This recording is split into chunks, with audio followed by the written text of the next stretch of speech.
it is.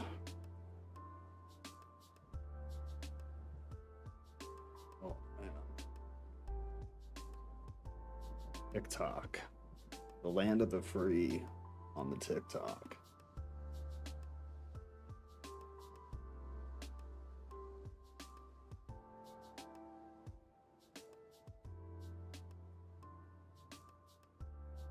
No sound. You lion, man.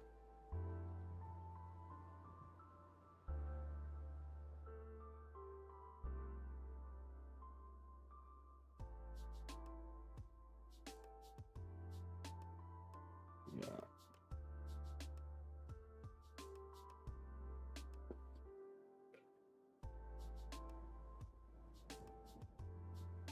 Jose Bueno. Jose Good. Is that your name? Is that your real name? Pretty great name if that's your real name. Lord help us, Tampa. Where does that name come from? Just out of curiosity.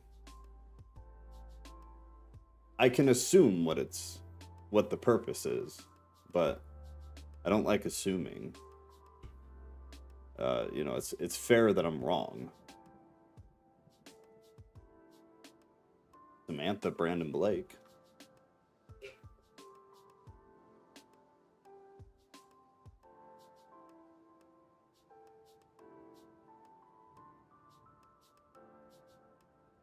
Got Pastora. Uh-oh. All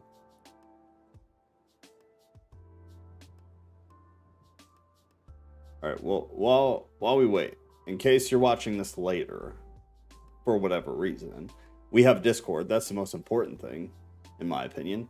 There's a link pinned to the top of the chat on YouTube. There's also a link in the description of the video. The Discord's got everything, but what it's got that is truly unique, in my professional opinion, is it's got people who are super smart. Leaps and bounds smarter than myself. So theology, biblical studies, politics is kind of, we're taking a reprieve currently from politics, but it will be back eventually.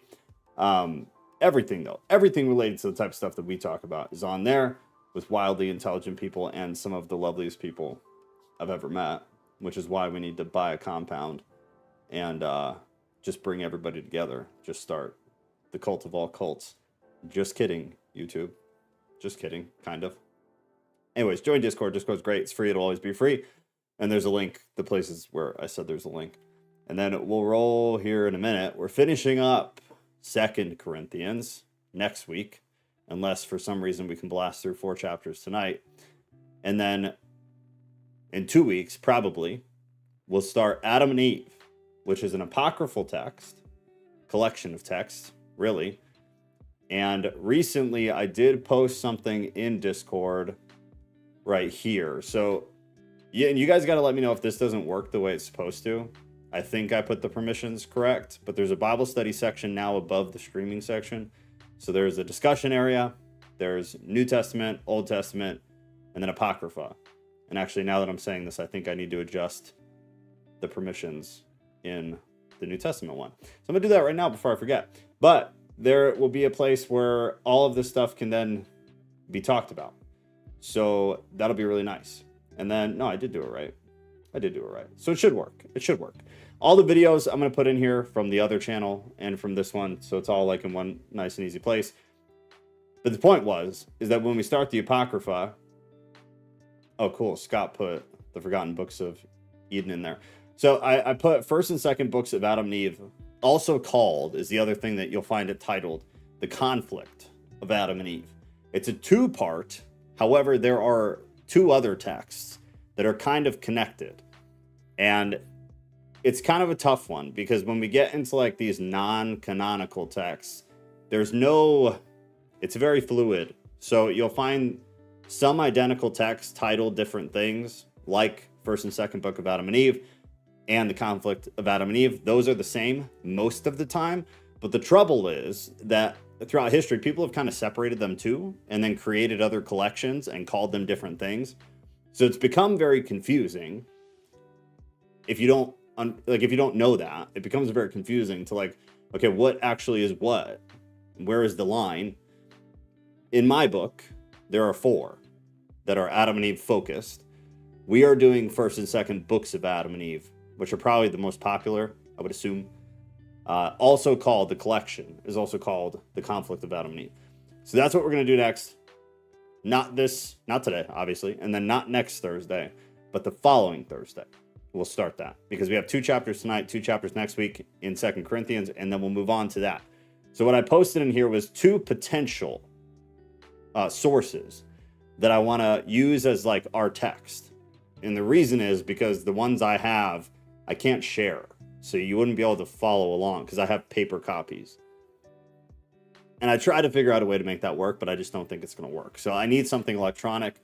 These were the best 2 I could find that checked all the boxes. They're not the best 2 that are available, but they're the best 2 that I could find that checked all the boxes and that are free, which is the biggest thing, obviously. So nobody has to buy a copy of it. But Scott just put one in there too, so I'll check that out. And then if you guys know of any, let me know. And then I'll vet it, I'll look at it, and then we'll go with whatever one truly makes sense for what we're doing, that is accessible to everybody, and that is free. So that'll be 2 weeks, 2 weeks out, 2 weeks out. Today, Jill, what's going on, Jill? Today, we're in 10 and 11 in 2 Corinthians. Mikkel, my fellow theists. Oh, I'm doing well, man. I swear, this year I called it. At the very beginning of the year, I said this is going to be the worst year. Not the worst. This will be the craziest year of my life. It was like one of the very few weird God things that I've had happen to me in my entire life. One of maybe 2 or 3 ever. And this year was one of them. And it has not disappointed. This year has been absolutely insane. I'll be in and out because I'm with the lady at Longhorn. Dude, shut it off. Hang out with the lady at Longhorn. If I was at Texas Roadhouse with Kat and I was listening to a live stream, she would slap the shit out of me. So if you need to go, good sir, go. Longhorn. What a great place. Texas Roadhouse, Longhorn. These are like phenomenal places. You should not be listening to this right now. You should go. You should go. All right, so we're nearing the end of 2 Corinthians. Paul defending his ministry, shocking. Totally shocking. Nobody is surprised by this. This is a constant theme, but it's for a reason. I've said it 1,000 times, but in case you haven't heard the past 999 times, constantly the Corinthian people were up in Paul's face about his apostolic authority. They did not think he had it. They did not want to listen to him. They were always comparing him to Apollos and Cephas, and then the false teachers of the time, always causing issues and always questioning and challenging who he was and what authority he had to actually be leading the church.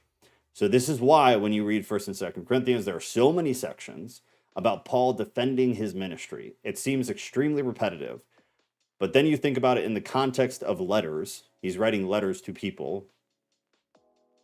He wouldn't just do that randomly.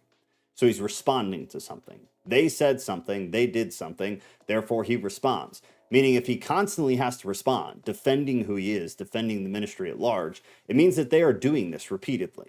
They are accusing him, they are condemning him, they are trying to pull his authority continually, meaning that it is necessary. So I, Paul, myself entreat you, by the meekness and gentleness of Christ. What a way to start him defending himself. I who am humble when face to face with you, but bold towards you when I am away, exclamation point, inflection. So he said gentleness of Christ.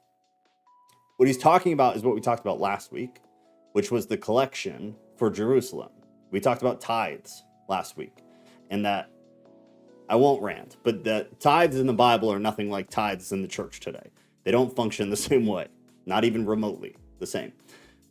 But in the actual biblical concept of tithes, last week in 8 and 9, chapter 8 and 9 in 2 Corinthians, we got a very clear example of a real life scenario of tithing, where Paul was making collection, specifically to Corinth. He was going to send people to pick it up, and the collection was for Jerusalem. So that's what he's getting at here, is he's referencing that. the poor people in Jerusalem who needed the money. The Corinthian people already knew about this, obviously, because it was mentioned prior, and now it is being brought up again now. But he doesn't feel like he needs to explain it again because he already did. He did in the previous part of the letter. This is him picking up again because these did not have titles when he wrote them. This was all one train of thought. So he doesn't feel the need to repeat it, but that's what he's talking about. Then he said, I who am humble when face to face with you, but bold towards you when I am away. Now, bold towards you when I'm away, or when I am absent, depending on the translation, it's sarcasm, right? Which is something that Paul does. Paul behaves in emotional ways because he is a human being. So he was obviously accused of this because that's a response.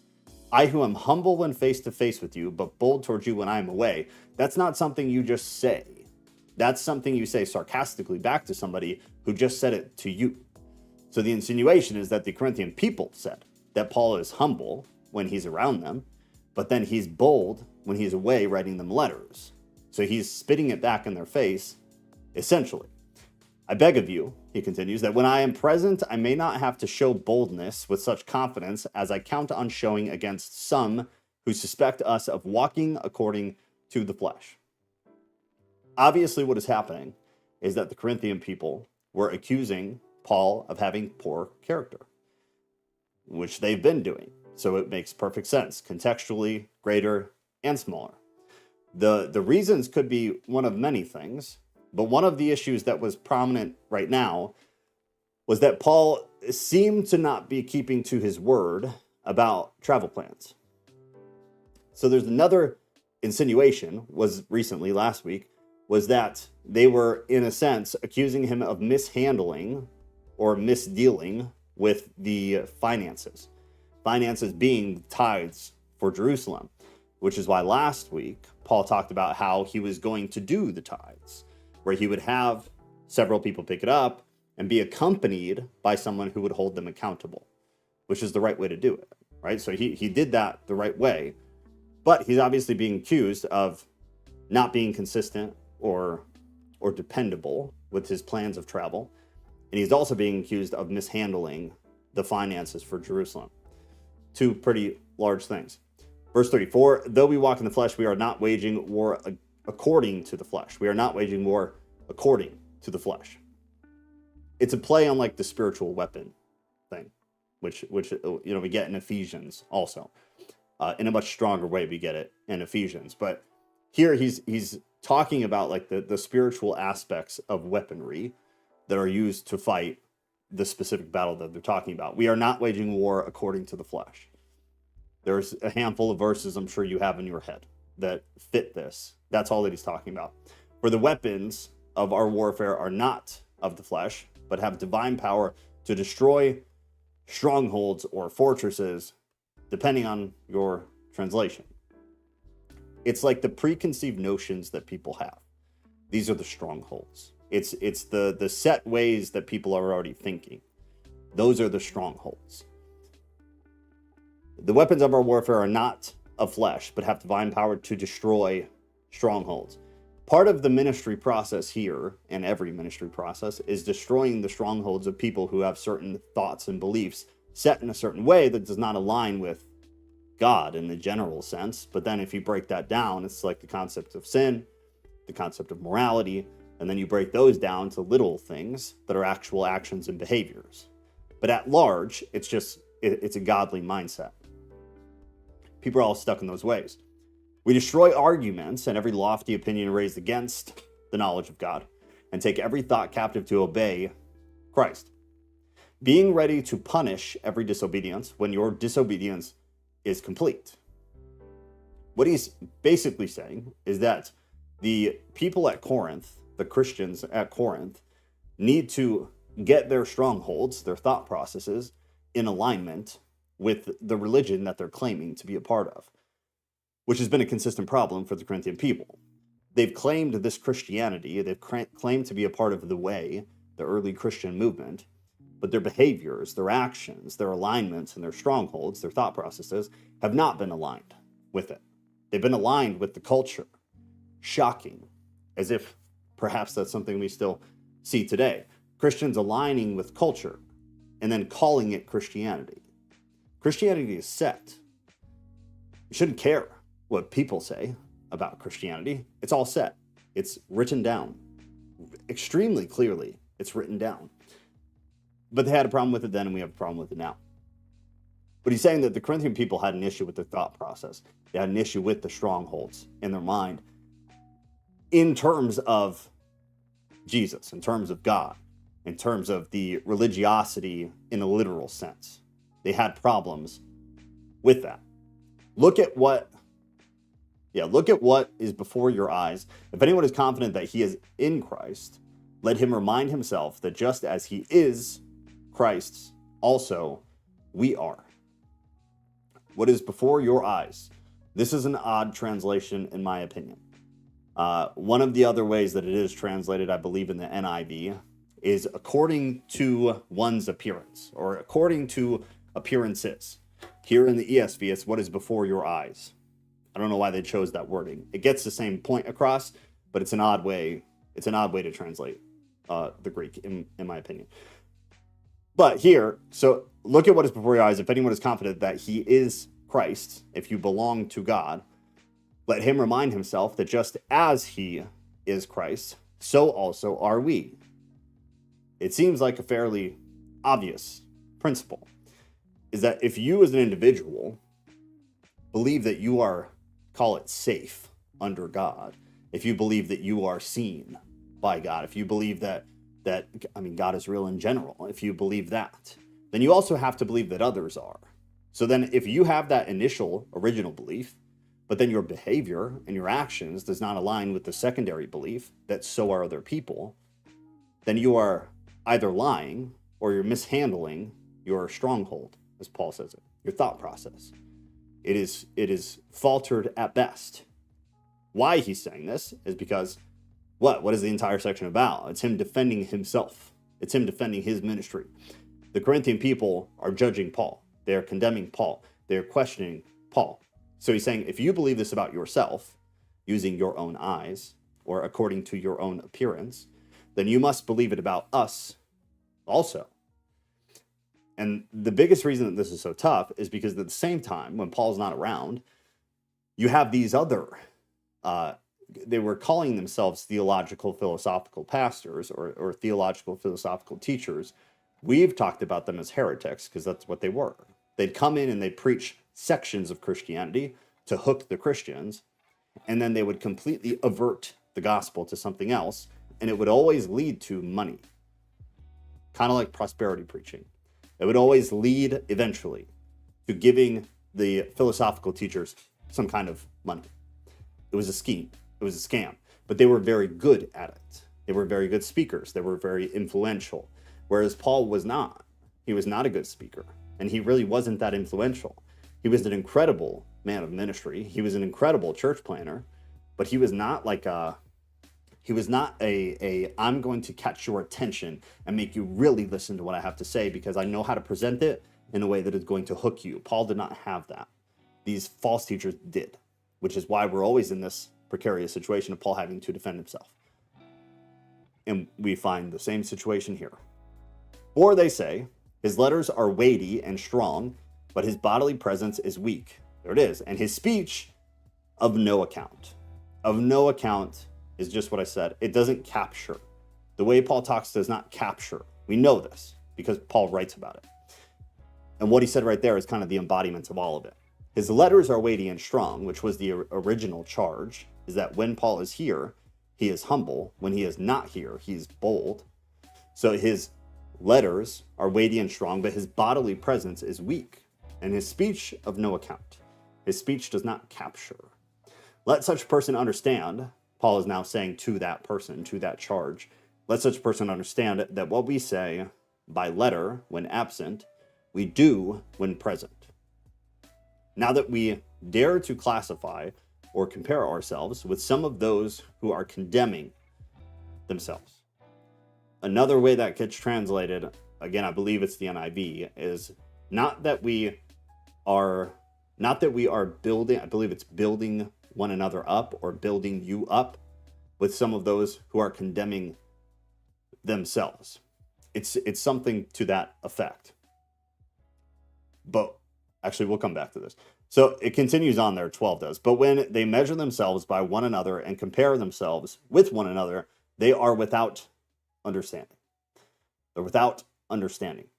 To classify or to compare, the people who were opposed to those who were at the Church of Corinth, they put themselves in a position to be compared directly to Paul, to be compared directly to Apollos, to be compared directly to Cephas.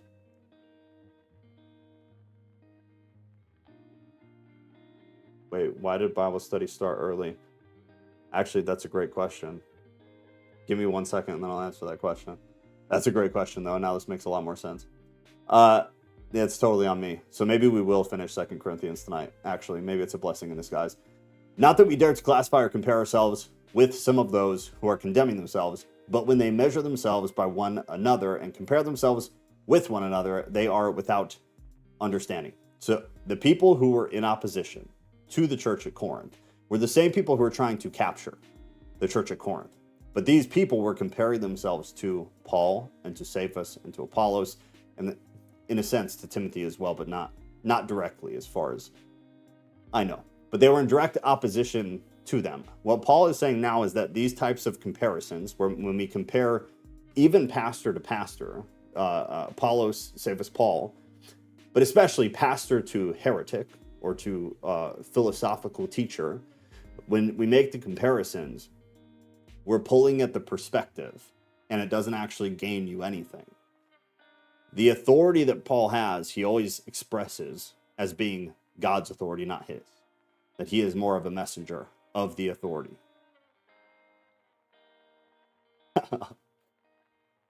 Okay, place to pause. Ghost is right. We started early. Why did nobody else tell me this? My schedule got thrown off today. That's why. That's the honest answer. Is that I thought we were doing 6 o'clock and we're not Central Time. So I think what we're going to do is just finish 2 Corinthians because we're here. So we'll finish the whole thing. And blessing in disguise, that means next Thursday we can start Adam and Eve.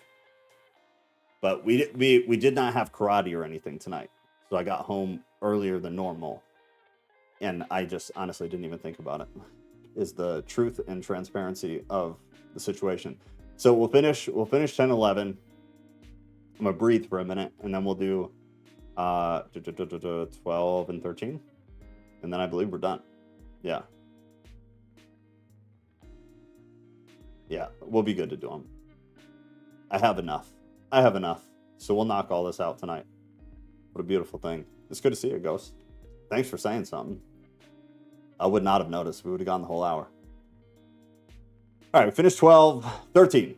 But we will not boast beyond limits, but will boast only with regard to the area of influence God assigned to us, to reach even to you.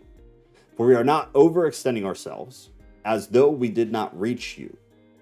As though we did not reach you.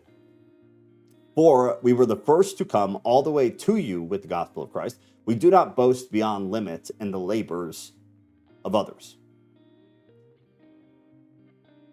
Now, in 14, we are not overextending ourselves as though we did not reach you. The kind of slap in the face that is happening is that Paul is the one who kind of reached everybody.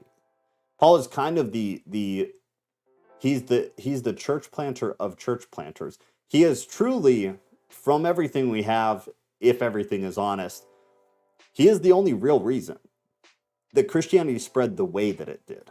Would it have probably spread still? Probably. But in the organized fashion that it did spread, Paul is to thank for the vast majority of it. He was the organizer. He was the puller together. He was the one who organized the financial help that was required for some of these churches.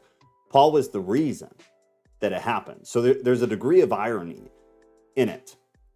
The comparison is then if you go to Acts and you do the cross-referencing, because if you remember, many of the things in the New Testament, if you cross them with Acts, you can see them work in tandem.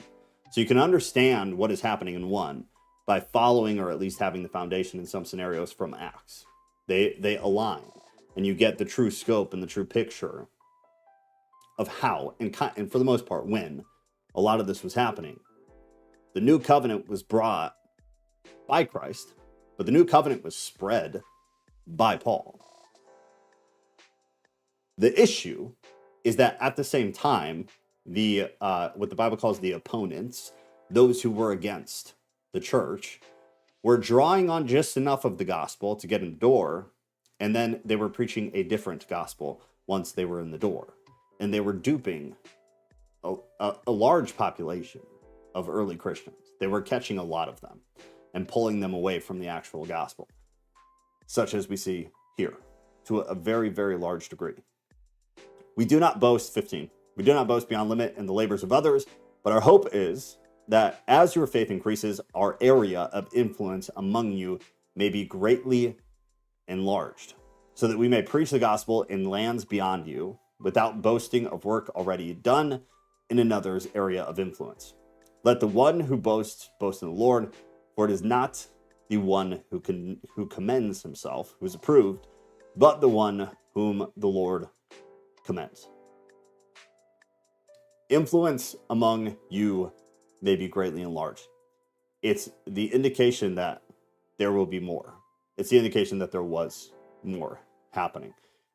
2 Corinthians was not the end. It wasn't the end of the story.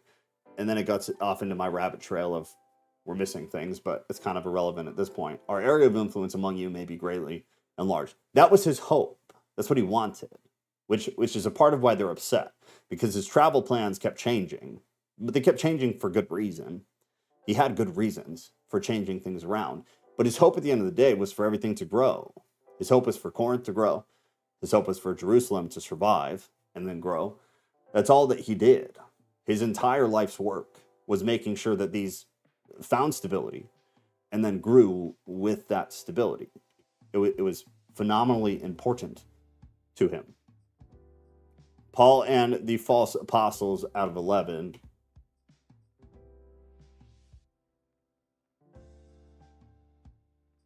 Okay. Chapter 11. I wish you would bear with me in a little foolishness. This is also sarcasm, as was several things in the last one. This is Paul's thing. This is more gentle sarcasm, though. One of the names, we talked about it in 1 Corinthians, but they're called the opponents. They're called false teachers. They're called the super apostles is the other one. The super apostles, which is funnier now today because the cultural implication of like adding the word super to something, I just think it's funnier. But even then, it was a thing, which makes it even kind of funnier to some degree. Do bear with me, exclamatory, for I feel a divine jealousy for you, since I betrothed you to one husband to present you as a pure virgin to Christ. It's quite a bit there. He's still being sarcastic. For I feel a divine jealousy for you. That's not sarcasm. It's kind of a very strong way to say what he's saying. There's jealousy. He's jealous. He's jealous of what is happening on the wrong side of the aisle. He's jealous of their devotion to the wrong people. He's jealous of their rebellion from the gospel to the false gospel. He's jealous of it. So that part is genuine. He's being genuine. But then he says, since I betrothed you to one husband to present you as a pure virgin to Christ. These are obvious just recalls on tradition. This would be a way that a Jewish author would present this, is through tradition. The fathers would give away the daughter, right? They'd present the daughter as a virgin, pure. It's a cultural thing. Don't get mad at me.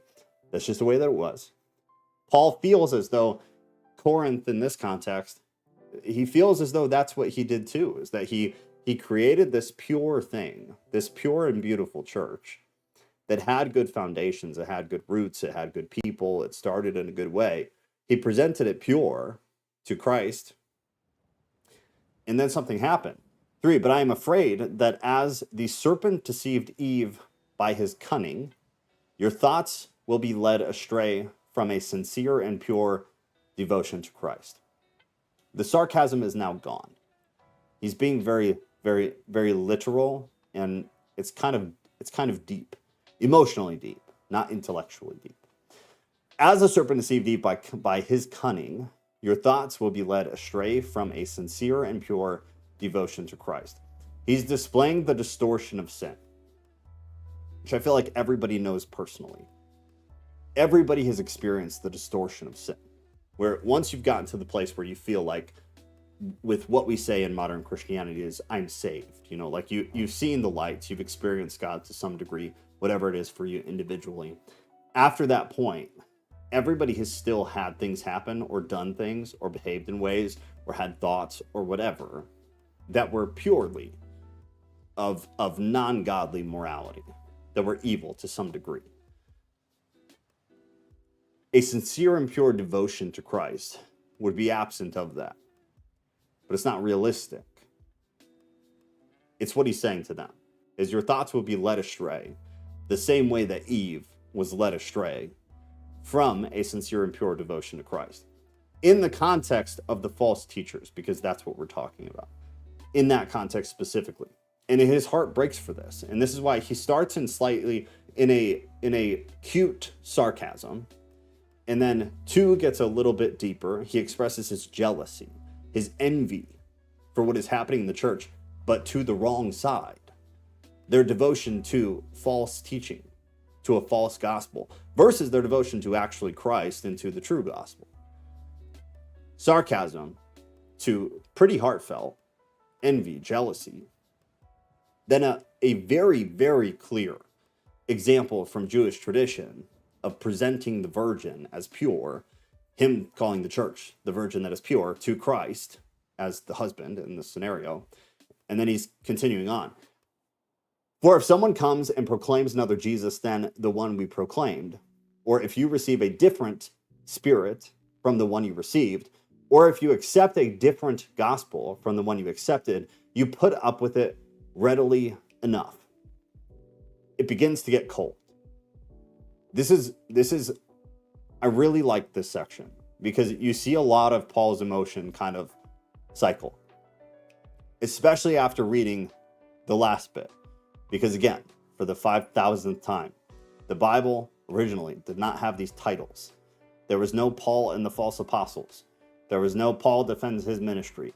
These were streams of thoughts, one after another.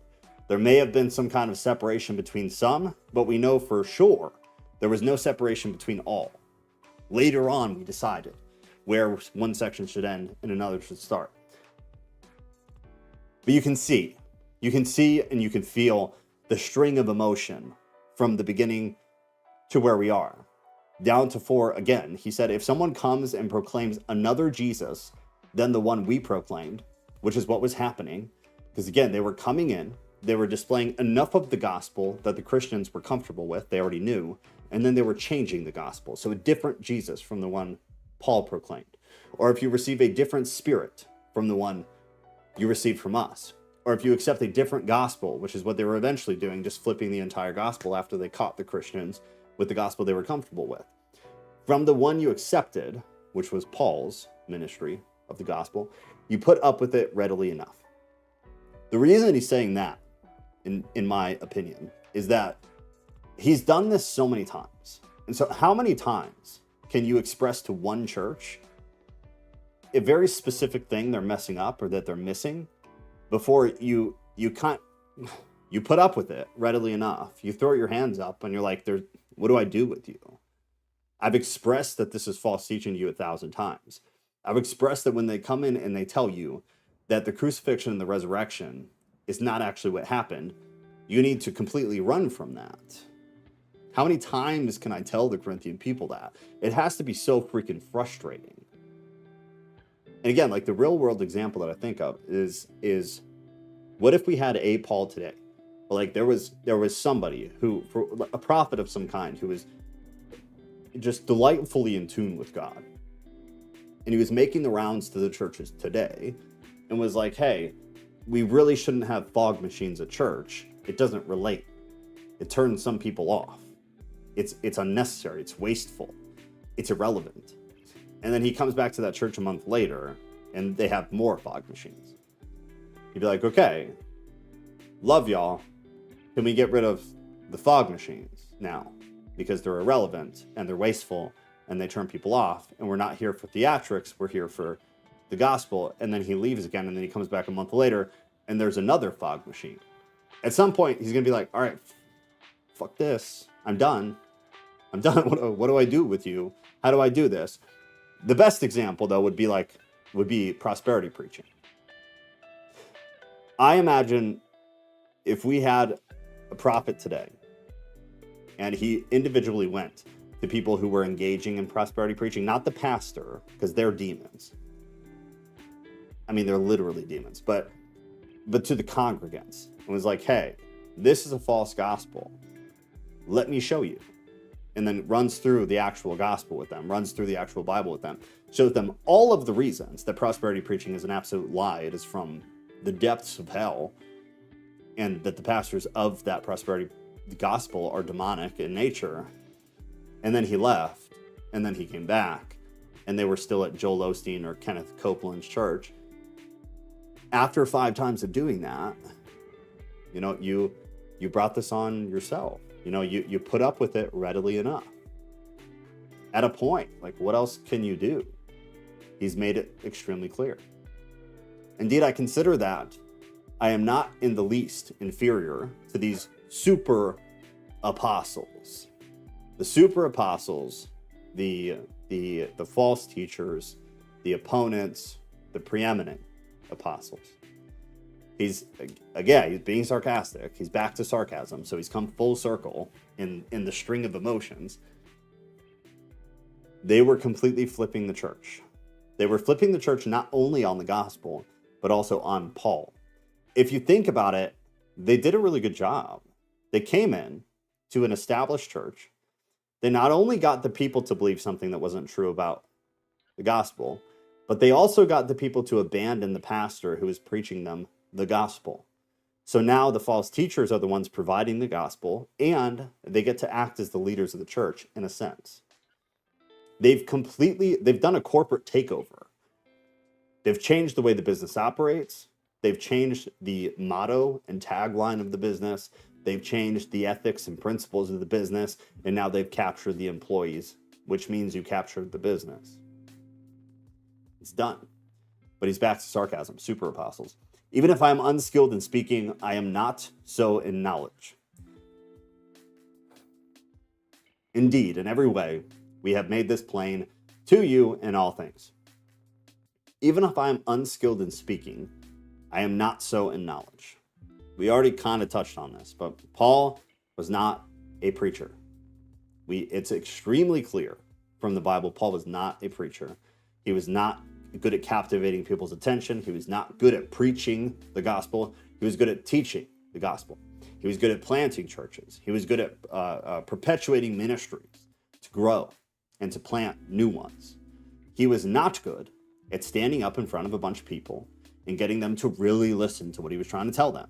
It was not his skill set, and it doesn't need to be. It wasn't his job. But it did cause problems that he wasn't able to. But he's saying, even though I can't preach, even though I'm unskilled in speaking, I'm not an idiot. Indeed, in every way, we have made this plain to you in all things. So he's, in a sense, still defending his ministry, saying, I know I'm not a great preacher. I know I don't captivate y'all. But I also know I'm not dumb. I also know you're not dumb. And I know I sure as hell have made this extremely clear to all of you. There's no world in which, after everything we've been through, you all haven't completely heard everything I've said about the false gospel that you're being taught and about the false teachers who are in your midst. I'm not stupid. I know you're not stupid. And me not being a good preacher is irrelevant. It means nothing. And it's not an excuse for you guys to be captured by these super apostles yet again. It's not an excuse. Wouldn't verse 4 support my theory that spirit is a synonym for idea? Verse 4 was, for if someone comes and proclaims another Jesus than the one we proclaimed, or if you receive a different spirit from the one you received. Spirit being a synonym for idea. I mean, in a sense, yeah, in that context, for sure. Yeah, does it work in most contexts? That would be a fun thing for you to run through and see. If I got to guess though, I would say more than 50% of the time it probably works. If I had to guess, that you could probably find that idea and spirit, at least to some degree, could be interchangeable. Like probably more than 50% of the time. But yeah, that's a good example of it. I do not disagree at all. Bring. Who's Bring? Did somebody change their name just to mess with me? Or do I not know this person? Yes, it works in basically all. Yeah. Then yeah. That'd be an interesting thing to do. If you ever find yourself having 6 to 16 hours of spare time, it would be very cool to have the verse and then to transpose it with idea. And you could probably figure out a way to do it pretty quick. You could probably ask AI to do it, actually, pretty quick. That would be a cool thing to do, though. I would genuinely sit down and read that. Just transpose it. I should have ID'd myself. I'm Madam Butterfly. Madam Butterfly.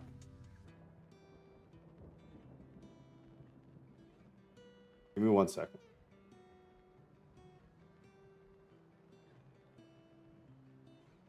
Madam Butterfly. Am I looking like a total jerk right now?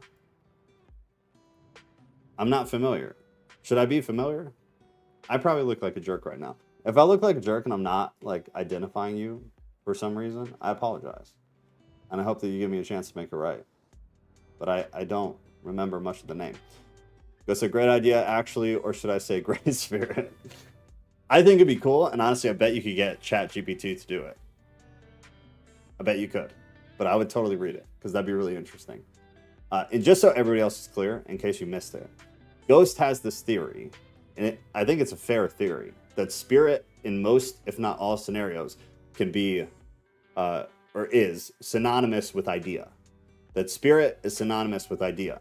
So then when we read these verses like verse 4, for if someone comes and proclaims another Jesus than the one we proclaimed, or if you receive a different spirit from the one you received, he would transpose spirit for idea. You received a different idea from the one you received, or if you accept a different gospel, yada, yada. And it works a lot of the time. It doesn't necessarily mean that it is, but if it works all the time, it's something to at the very least think about. I think it's interesting. I'm in the Discord group, fairly new. Okay, got it. Well, hopefully I get to know you a bit more then. Welcome. I will never ask again because Madam Butterfly is very specific, and I don't think I'm ever going to forget that one. So this is our one and done meet and greet. It's nice to meet you. Okay, so we are unskilled in speaking, yada yada. You guys aren't dumb. I'm not dumb. 7. Or did I commit a sin in humbling myself so that you might be exalted because I preached God's gospel to you free of charge? Oh, it's a total slap in the face, and this is why I love Paul. This I get excited when I read Paul being sarcastic to this degree.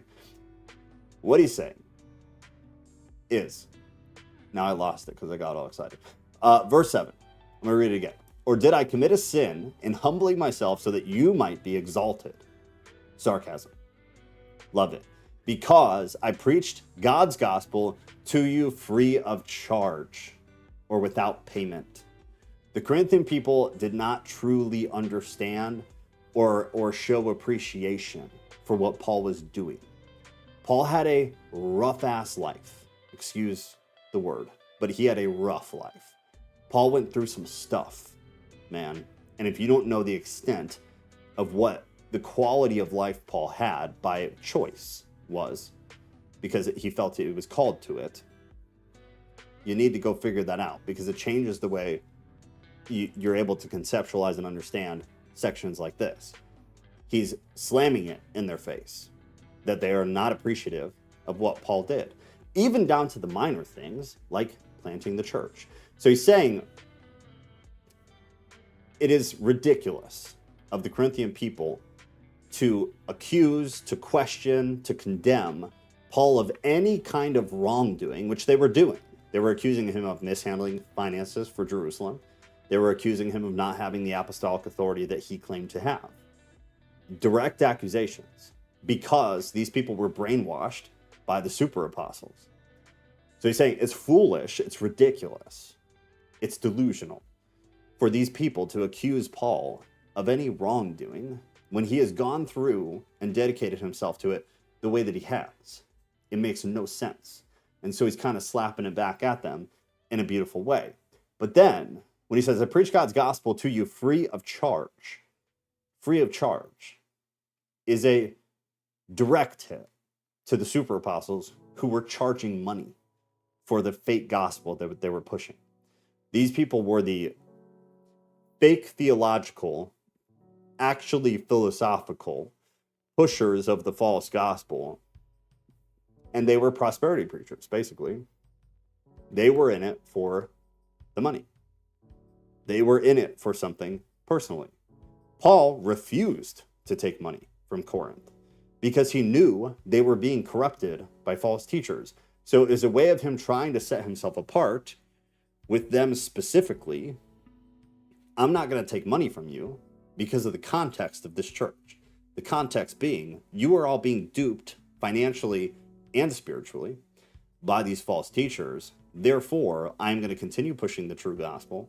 I'm going to continue giving you tons of time and attention, and I'm going to refuse to take money from you. So it's a hit back to him, to them. I preached God's gospel to you free of charge. It's a hit. You got to love it.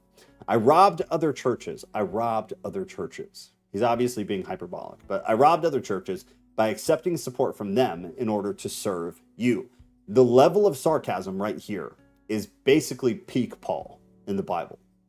It's just about the highest level of sarcasm you could ever see from Paul.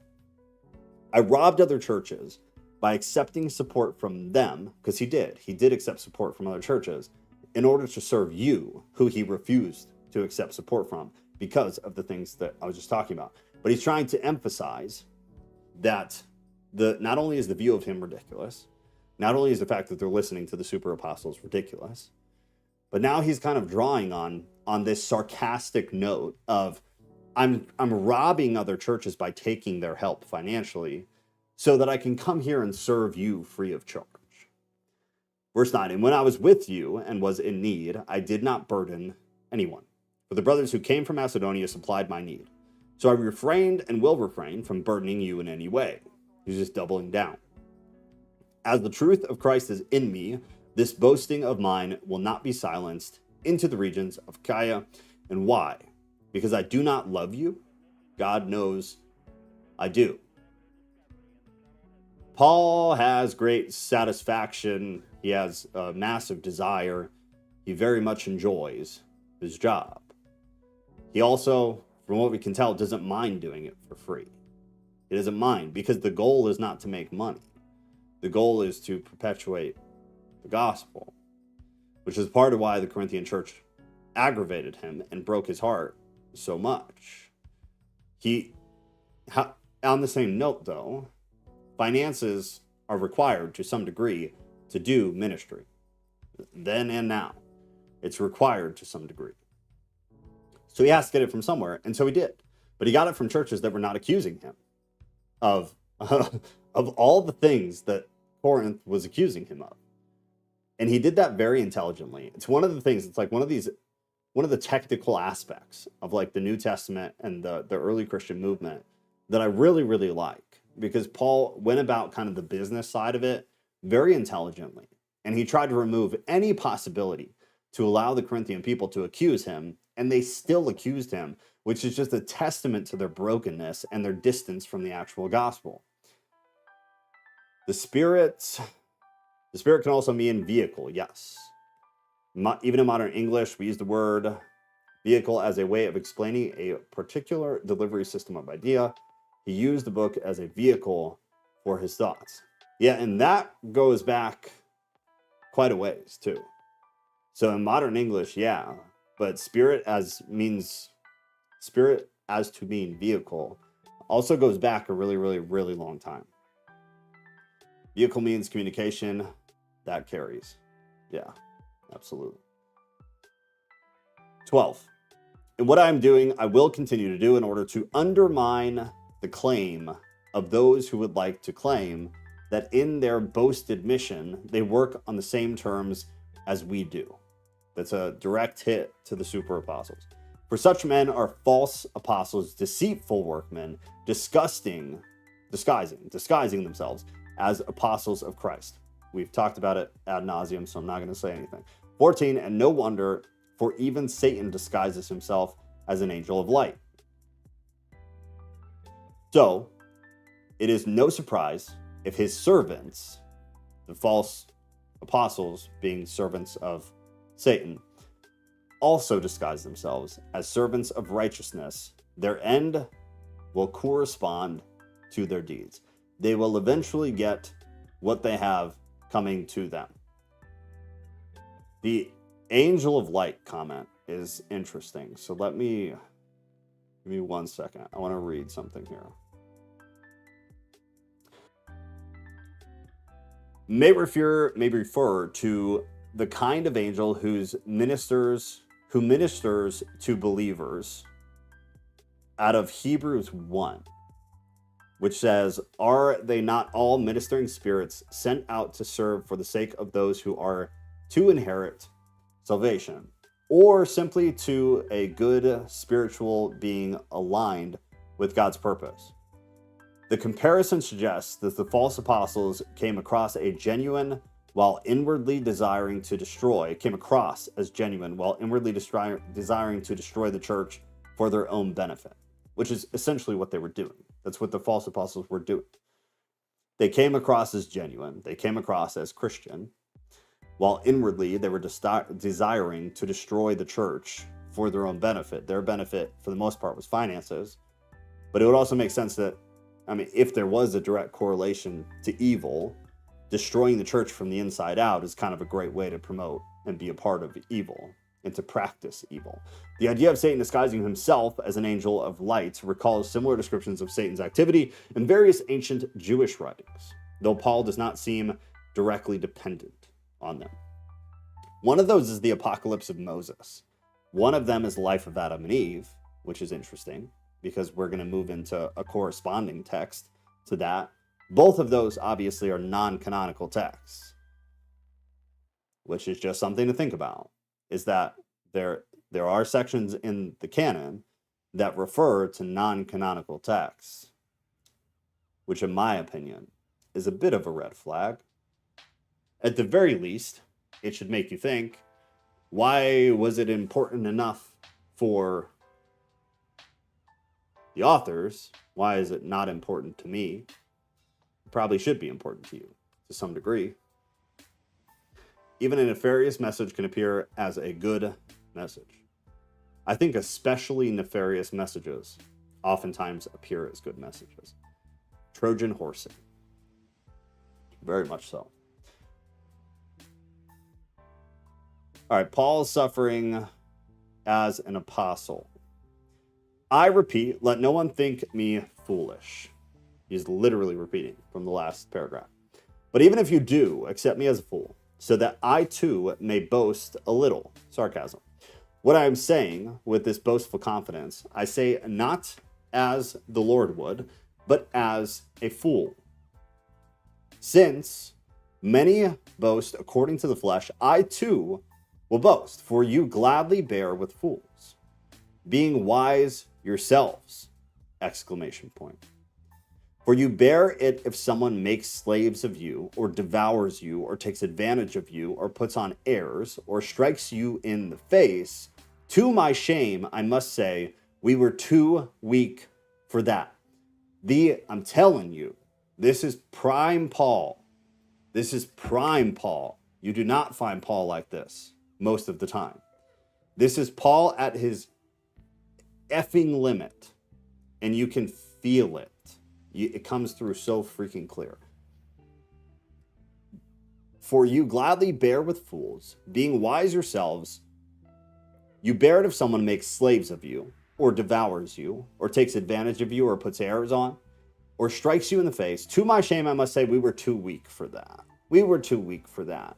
Sarcasm, sarcasm, sarcasm, sarcasm, but all laced in truth. All laced in truth. But whatever anyone else dares to boast, I am speaking as a fool. I also dare to boast of that. Are they Hebrews? Are they Hebrews? So am I. Paul's talking about, he's mentioning it because it's a form of validation for him, I guess is the best way to say it. Paul is not only, he not only has apostolic authority from God, Paul also had other qualifications for being in the position he was in. Paul had a traditional education. He was truly educated. Most people of the time were not. So not only was Paul directly moved into ministry by God and by Jesus, Paul also had necessary credentials just in general.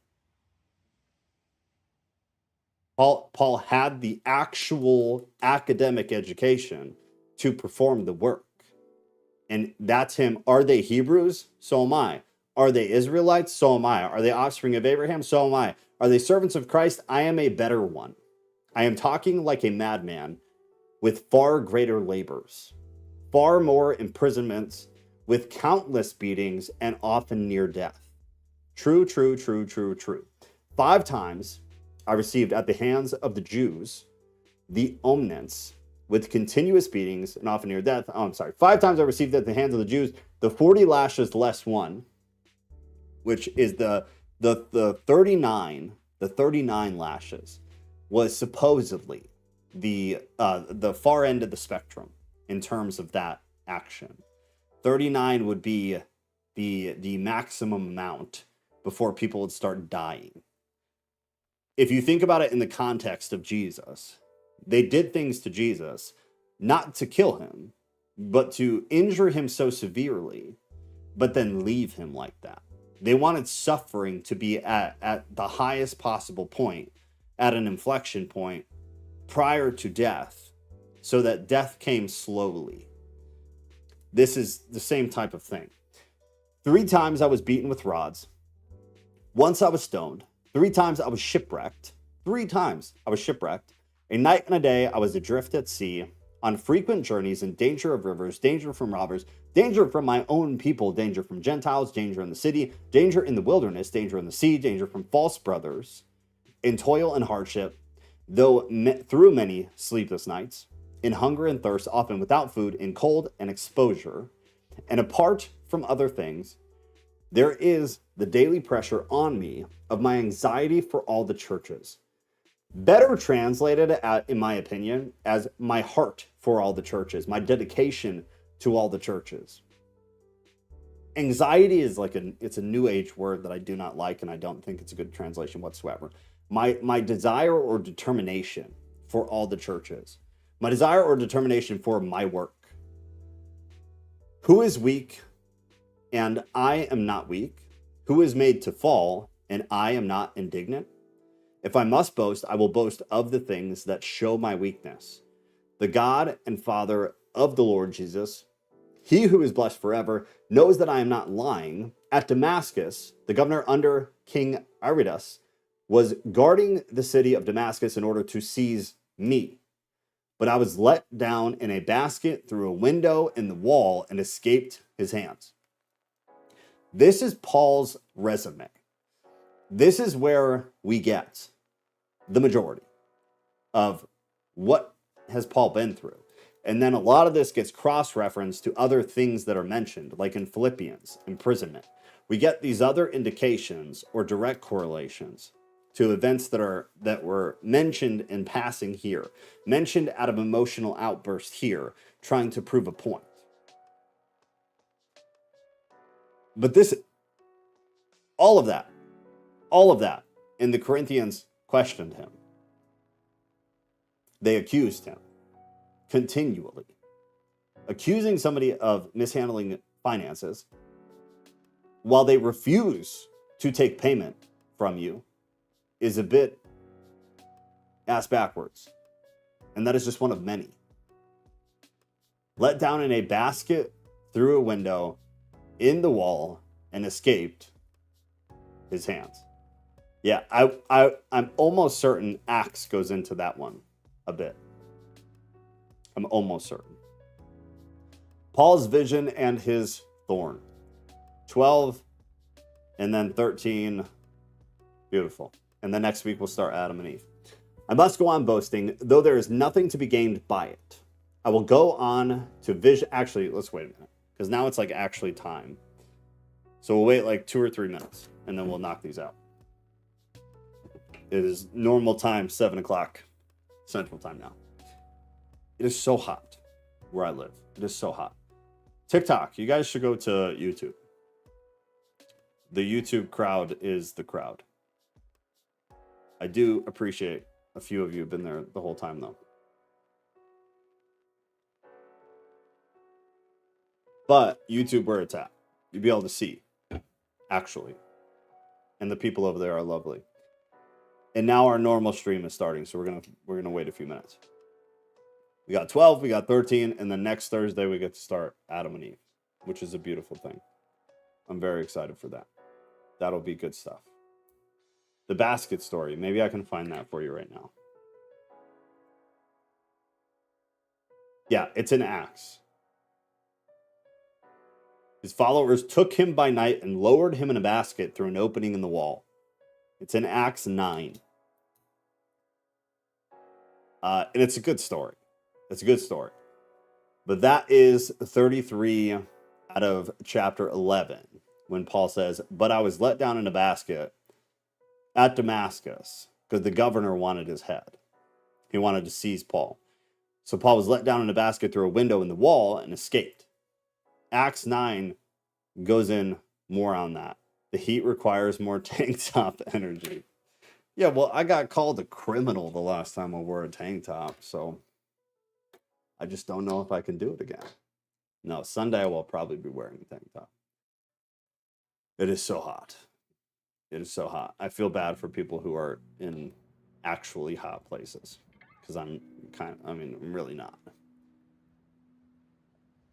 It just feels so much hotter than when we were in Florida. Living in Florida didn't seem as hot. Slippy, Ray, Aesthetic, Jay, Zachary Wood, Jay, and IWTBAU on TikTok. You guys have been here forever. So you either turned this on and then walked away, which is fine. It helps me, so thank you. But if not, you should go to YouTube, because that's where I actually pay attention to the chat. The TikTok chat, I'm not really looking at. We do this on YouTube, and we have a Discord, and there's a link on my little TikTok profile there, but I do not use TikTok. So my intention is to get you away from TikTok. Go to YouTube or go to our Discord. Slippy said, "Hey man, I know this is random, but I hope you have a blessed day." That was very nice. I needed that. That was very nice. I appreciate you. Slippy, I hope you join our Discord group, because that was very nice and that made me feel good. And I've had a rough day, Slippy, so I appreciate that. Escaping the basket is basically a biblical motif. That's very true, though. That's really good. That's really, really good. All right. Well, it's 5 after, so we're going to go. So we got 2 Corinthians open. We're doing 12 and 13. Sunday, those of you on TikTok, join Discord or go to YouTube, because then you know what's actually going on. You can see stuff, and you'll be with the people who are wonderful over there. But we do this Sunday night at 6 p.m. Central Time. We're in Genesis right now. And then we also do it Thursday night at 7 p.m. Central Time. 7 p.m., Joe. 7 p.m. Central Time. And we're in the New Testament now, but we're going to be reading some Apocrypha stuff starting next week. So good stuff. Slippy, I hope you come, because that was very nice. Made my night. I'm sorry you had a rough day. What's your YouTube and Discord link? So if you go to on YouTube, type this in exactly. Live Bible Study. just like that. And then on that page or under one of the videos, there will be a link to the Discord. Or if you go to the YouTube now, to the live stream, at the top of the pin, or pin to the top of the chat, is the Discord link, or in the description of any video is the Discord link. You can also actually go here. You can go to, I believe this will take you right there. thethesis.com should take you directly to the Discord link. I believe it should. If all is right in the world, it should. And it does. So yeah, go to thesis.com and it'll open Discord on your phone, and then you'll be in. I hope to see you there, man. Lil, I look forward to Adam and Eve. Yeah, it should be really good. I'm stoked. It'll be different. It'll be very different than what we're used to, but it's good. It'll be more like Enoch, which I think some people had a hard time with. It's rougher. Reading the Apocrypha is rougher. I'm much more hesitant to commentate on things because I want to leave it open, and because it's hard to exegete. You don't have a lot to go off of. Great series. I look forward to more. Thank you. Thank you. All right, going into 12. Paul's vision and his thorn. I must go on boasting, though there is nothing to be gained by it. I will go on to visions and revelations of the Lord. Visions and revelations. Visions in terms of a prophet. Visions in terms of not the present, but the future. The visions would depict something, right? A vision would reveal or make apparent or open up the perception to something that was going to happen, either here or in, call it the spiritual world or whatever you want to call it, or not here. So in our earthly reality or not. If you actually go through, it's not just here. There's revelation for both. Add a QR code to your video. That would help people. I don't know. I could definitely try that. Yeah. Well, I mean, I could pop it up when somebody wants it. The issue that I was having is like, I did it for a short while there, if you remember. I did it, and people were like, I'm watching you on the device that I can't scan the code. Right? Like, which I get, because I've been there, where I've been on my phone, and I need to like scan a QR code, but I'm on my phone. Is there a way around that? Am I just ignorant? That's why I just tried to make that domain name just go right to it. Soon, hopefully, we can get like the actual Discord URL. But it'll take some time still, probably. So the best I could do is that. Okay, so visions and revelations. Right, yeah, it gets complicated. I know a man in Christ who 14 years ago was caught up to the third heaven. Getting into some stuff here. Whether in the body or out of the body, I do not know. God knows. So the pretext is I will go on to visions and revelations of the Lord. I know a man in Christ who 14 years ago was caught up to the third heaven. Paul seems to be mentioning himself, right? He's talking about himself. It doesn't seem apparent. Kind of like when you're arguing with somebody, but politely over text, and you sound like you're way angrier than you are. It's similar. Not the same, but similar. I know a man in Christ who 14 years ago was caught up to the third heaven. Whether in the body or out of the body, I do not know. God knows. He's talking about himself. It's him. He's expressing this event or experience that he had. It's an odd way to say it, but it's the only thing that makes any sense. It is him. The third heaven is harder, but he's talking about the high heaven. The high heaven, the third heaven. There's another term for it that I honestly I don't remember. But if you go back through the Old Testament, you'll find it. First Kings has a mention of it. So it's an old Jewish concept. but he's probably not talking about it in a literal sense, but it's one of the sections where he could be. It could be. It's hard to tell because he mentions it and then he moves on from it, and you don't get a lot more information on that at all. But it seems like he's just trying to draw a comparison. He's trying to draw a contrast between where is evil and where is good. The dwelling place or the presence of God and the earth. There's a stark contrast. Rodriguez. Choppy internet, but I'm here. Use that cellular data, girl. Come on now. Subtext is that heaven is extremely similar to our current experience. Do you think so? Do you think so? I think that's one of the things that you and I don't see eye to eye on. I get why you're saying it though. It's a fair thing to say. I struggle with that one though, severely. Severely I struggle with it. That's a bias that I have a hard time with personally. All right, I don't know, but God knows. And I know that this man was caught up into paradise, whether in the body or out of the body. I do not know. God knows. So he's continuing on with this. One thing to note that we know for sure is that the language is different. So still Paul, presumably. Still Paul. But different way of expressing it.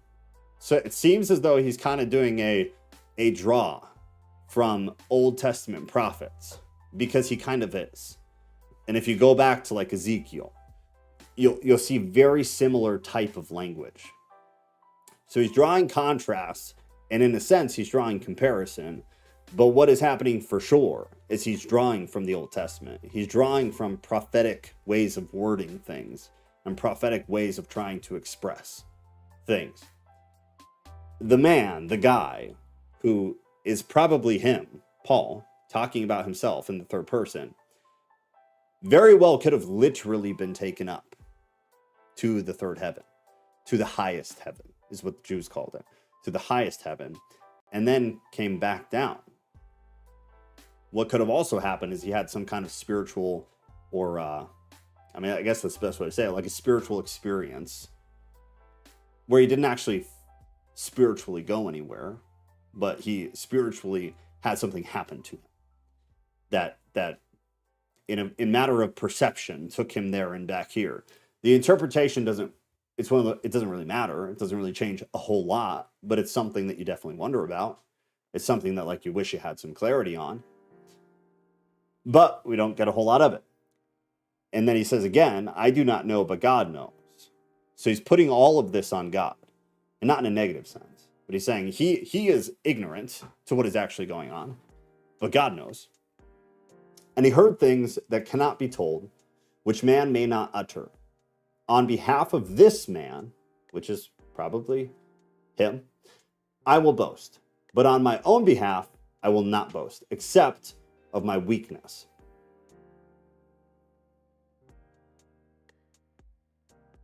Okay, I'll come back to this. Hold on. Verse 6. Though if I should wish to boast, I would not be a fool, for I would be speaking the truth.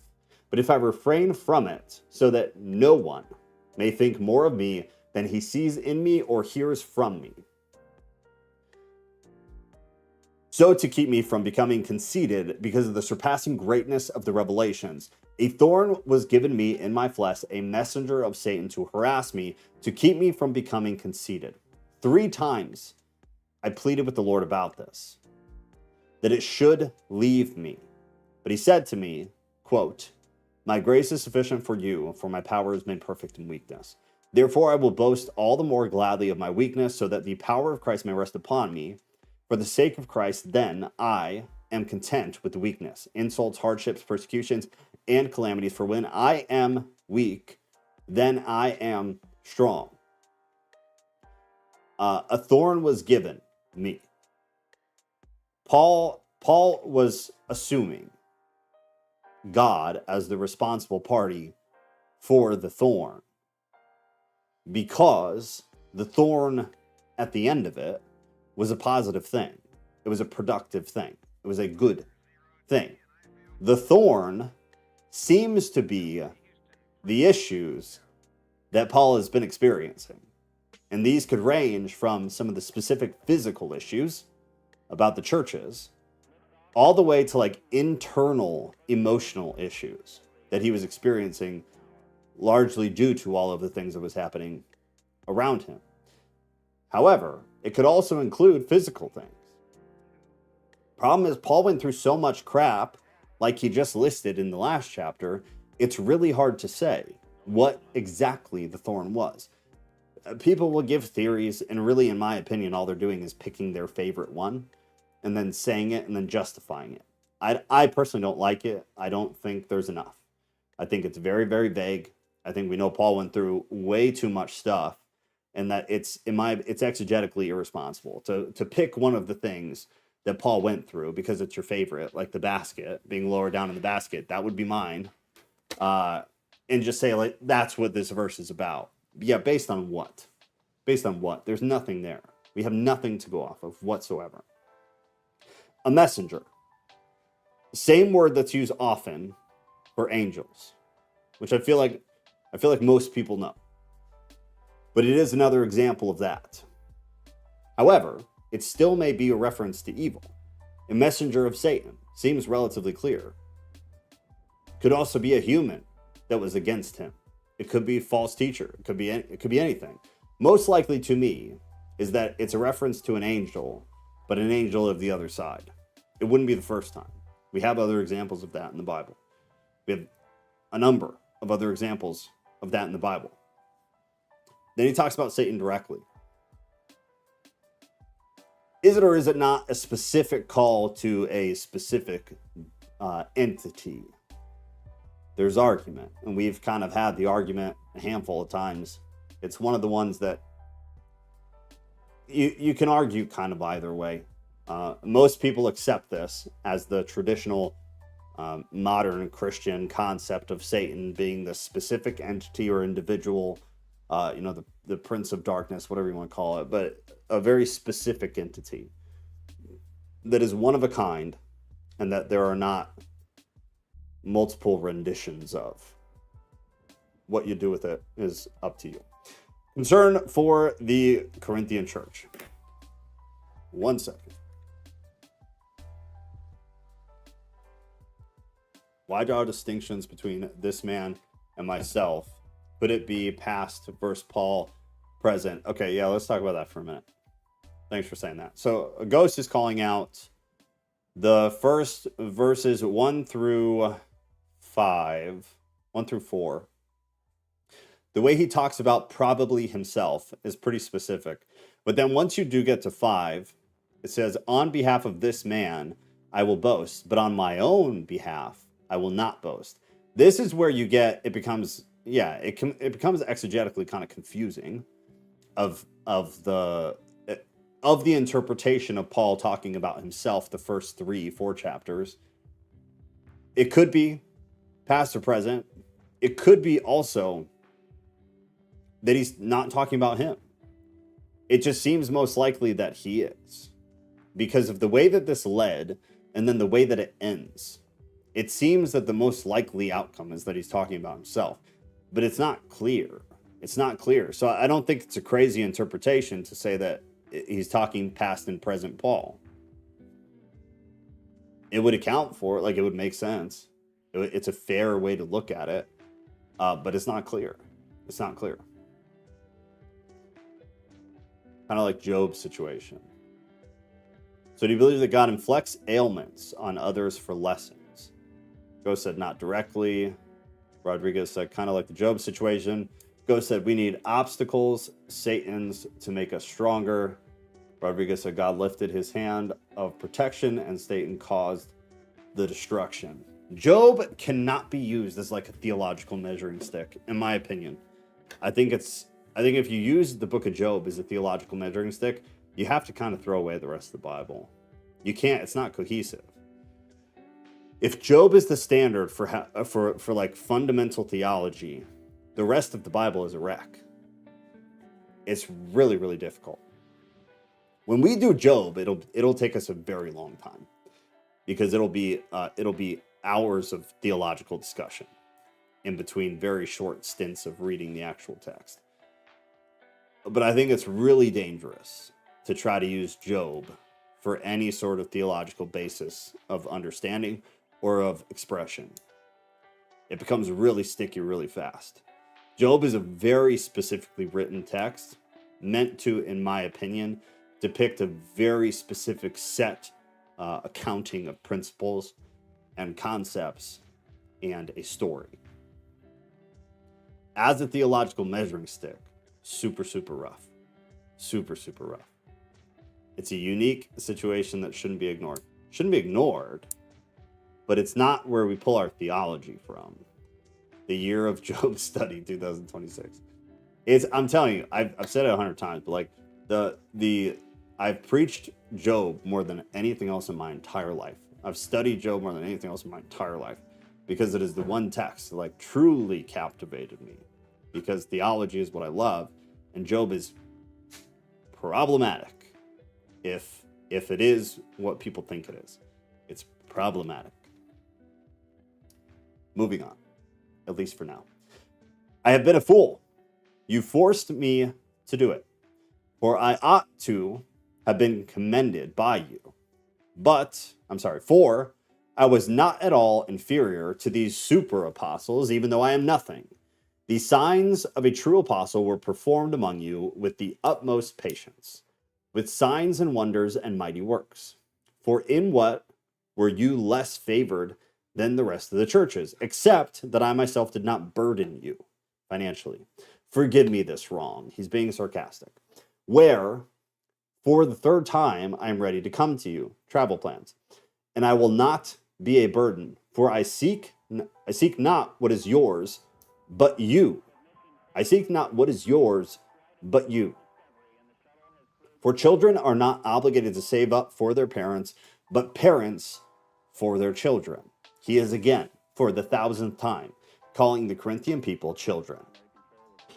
It's not just for the illustration. He's called them children numerous times because they behave like children.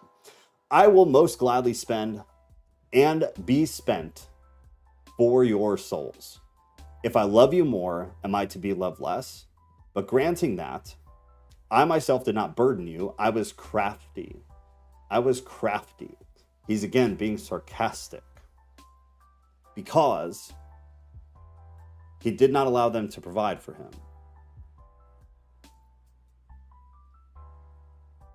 Yet they make it seem like he did. He did not allow their room for financial misconduct, yet they accused him of doing so. Sarcasm. Love it. I was crafty, you say, and got the better of you by deceit. Did I take advantage of you through any of those whom I sent you? I urged Titus to go and sent the brother with him. The brother, again, is probably the same one from a couple chapters ago that we don't get to know who that is, from chapter 8. We don't get to know, and it drives me absolutely insane. I urged Titus to go and sent the brother, the mysterious unnamed brother, with him. Did Titus take advantage of you? Did we not act in the same spirit? Did we not take the same steps? Have you been thinking all along that we have been defending ourselves to you?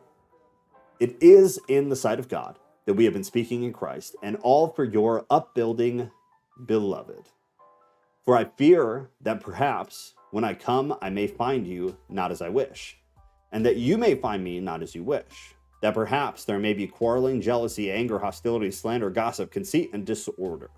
I fear that when I come again, my God may humble me before you, and I may have to mourn over many of those who sinned earlier and have not repented of the impurity, sexual immorality, and sensuality that they have practiced. Significant problems at Corinth. Final warnings. This is the third time I'm coming to you. Every charge must be established by the evidence of 2 or 3 witnesses. This is from Deuteronomy. And it gives us kind of a framework, I guess, of how we deal with accusations against someone. It's an old part of law. So he's referencing there. You had to have multiple witnesses you had to have multiple witnesses to prove that something happened. But multiple witnesses were absolutely required to validate the accusation. That's what I was trying to say. To validate the accusation, you have to have multiples. It was old law. I warned those who sinned before and all the others, and I warn them now while absent, as I did when present on my second visit, that if I come again, I will not spare them. Since you seek proof that Christ is speaking in me, he is not weak in dealing with you, but is powerful among you. For he was crucified in weakness, but lives by the power of God, strength, for we also are weak in him. Saying that the Corinthian perspective or outlook or stronghold, as he talked about earlier, towards him is weak. Towards Paul is weak. The perspective is problematic because the perspective of Christ being weak is a similar thing, if that makes sense. But in dealing with you, we will live with him by the power of God. Examine yourselves to see whether you are in the faith. Examine yourselves whether to see you are actually being Christians, because Christianity requires behavior, requires action. It is not a label. Test yourselves. Or do you not realize this about yourselves, that Jesus Christ is in you, unless indeed you fail to meet the test? This is one of those sections, okay? This needs to be blasted in every church. Examine yourselves to see whether you are in the faith. You are either in the faith or you are not. There is no middle ground. Test yourselves. People should be doing that. Or do you not realize this about yourselves, that Jesus Christ is in you, unless, meaning he is not in you, if you fail to meet the test? What is the test? Are you living in the faith? To me, that is so clear. I don't understand why modern Christianity has such a hard time with this. Unless Jesus Christ is in you, unless the way language works means that Jesus Christ is not in you if you fail to meet the test. What is the test? Test yourselves. What is the test? The test is whether you are in the faith. Actions, thoughts, behaviors. That is being in the faith. How do I know? Because that's what Paul was talking about here and prior. That's what he was talking about. Rant over. I warned those who sinned before and all the others, I warn them now while absent, as I did when present on my second visit, that if I come again, I will not spare them. Since you seek proof that Christ is speaking in me, he is not weak in dealing with you, but is powerful among you. I'm repeating all of this, by the way. For he was crucified in weakness. They see Paul as weak, but lives by the power of God, for we also are weak in him. He's doing the old switcheroo to kind of put it in their face. But in dealing with you, we will live with him by the power of God. Now, the best part, examine yourselves to see whether you are in the faith, because it is a requirement, it is not a suggestion. Test yourselves, or do you not realize this about yourselves, that Jesus Christ is in you, unless indeed you fail to meet the test. Now, verse 6, I hope you will find out that we have not failed the test. We have not failed to meet the test. But we pray to God that you may not do wrong. Not that we may appear to have met the test, but that you may do what is right, though we may seem to have failed. For we cannot do anything against the truth, but only for the truth. For we are glad when we are weak and you are strong. Your restoration is what we pray for. For this reason, I write these things while I am away from you, that when I come, I may not have to be severe in my use of authority that the Lord has given me for building up and not for tearing down. I love this because there's incredible recall from chapter 10. That's the way chapter 10 started. And now he's closing out with this. I really like it. He's a great author sometimes. And then sometimes not so much. Final greetings. Finally, brothers, rejoice, aim for restoration, comfort one another, agree with one another. Does not mean that everybody has to literally agree. But he's trying to push them to all at least have the same frame of mind. It's like our group. We don't always agree. Last week was a great example where me and was it L? No, it was somebody else, wasn't it? No, it wasn't. Me and L, I think, went back and forth a little bit on a couple of concepts, and we didn't agree. We don't have to agree. He's not saying agree with one another on all concepts, ideas, thoughts, and interactions. He's saying you all need to be of one mindset. If Elle and I had a disagreement for 20 minutes about a concept that is non-essential, but her and I, because I remember, her and I agree on all of the essential things about Christianity, we are in agreement as far as Paul's directive of that. Agree with one another, live in peace, and the God of love and peace will be with you. Greet one another with the holy kiss, baby girl. All the saints greet you. The grace of the Lord Jesus Christ, the love of God, and the fellowship of the Holy Spirit be with you all. And now we're done. So now, next week, on Thursday, Sunday will be Genesis, out of the canon.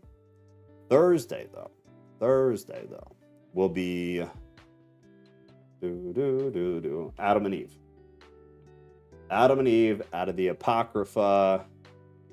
And again, because we started an hour early tonight, so if you missed it, in the Bible study section, under Apocrypha, I put first and second book of Adam and Eve, also called the conflict of Adam and Eve. I put a couple of sources for the text. I will let you guys know when I definitively decide which source I'm going to use so that we can all use it.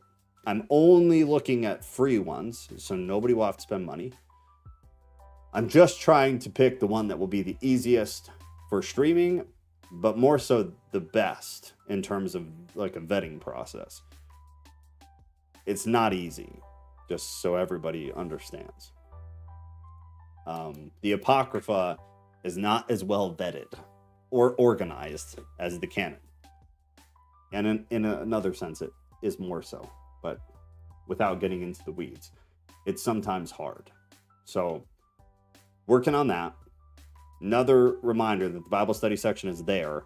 So if you guys are not able to see this new post button, if you can't post discussions here, let me know, because I want you to be able to. That section we should all be able to post in. Everybody should. The video sections, Old Testament, New Testament, Apocrypha, you should be able to reply to things. You should not be able to post anything, because those are just going to be archives of the videos. I'm going to just put all the videos in there.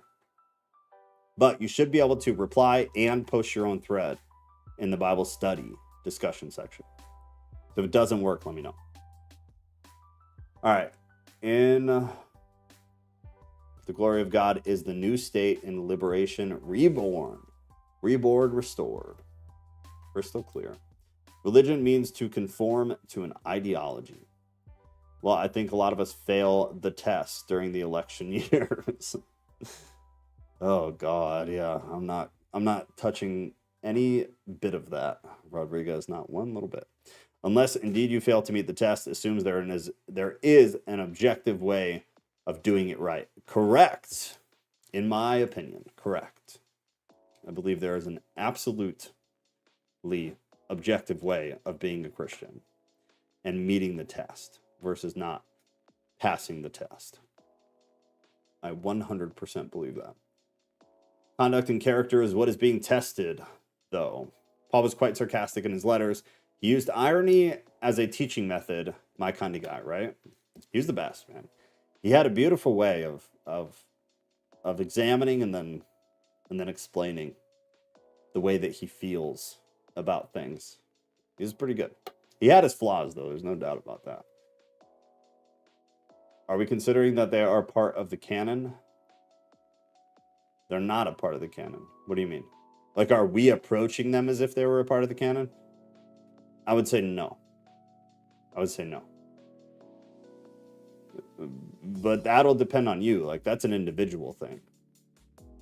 I approach all of these texts basically the same, personally. The canon that we have was not magically put together. I don't believe God put it together, because he didn't. It was a group of people, and it happened several times. Like, it wasn't like after the early Christianity, when the texts were collected, they were like, okay, God, what do we put in the big Bible? We're going to put all these books together. Which ones go in? It was like, well, first it included these, then they took this one out, then they put it back, then they took some of these out, then they added 7. Then they're like, no, actually, we don't like these. These conflict with these. It doesn't quite add up. It doesn't quite make sense. Let's take some of those back out. It was like a whole long process. And in my personal, humble opinion, it was arbitrarily done. So personally, I read all of them relatively the same, with caveats. But I read all of them the same. They're all ancient texts. And I believe all of them are inspired in a sense. I do. There are a few that I'm questionable on. But for the most part, including some Jewish texts, I mean, I see them as inspired. They were inspired. I mean, especially when we read things today. I'm like, nothing is inspired today. I'm sure it's like some things are, but just what was being produced then. It's you don't see it anymore. You don't see this type of literature anymore. And it was during a time when all of this had to hit paper for the good of all of humanity forever. And I wish we had done a better job at being honest about all this literature. Being honest about dates. Being honest about where they came from. Being honest about authors. It's so sad to me that we, as humans, decided to lie so quickly. And so now today, it's really hard to know what the hell is what. Ghost said, I feel the same way about the canon, Joe. Just read as much as possible. Yeah, exactly. They're all inspired. The question is, inspired by what spirit? That's exactly it. Yeah. And it's tough. I don't think the entire Apocrypha is inspired by God. I think it is all inspired. But I don't think it's all inspired by God. But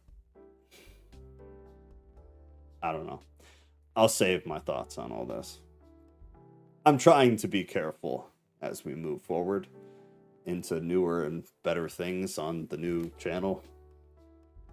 So they will come out, I'm sure, as we do some of the Apocrypha. But yeah, I see it's all inspired. It's all inspired. Just by who? That's exactly what Ghost said. By who? And for what reason is huge for me. Because I just think it's important. What is the purpose? What is the purpose and the placement? And why is the placement what it was for some of these texts? I think it's very, very important. Zachary J, Ray, Walker. You guys lasted the whole 2 hours. Good for you. Good for you. I guess an hour and 40 minutes. All right. Well, I'm going to get ready to roll because this, I messed up the time, but my voice is rough. TikTok, go to YouTube because that's where all the lovely people are.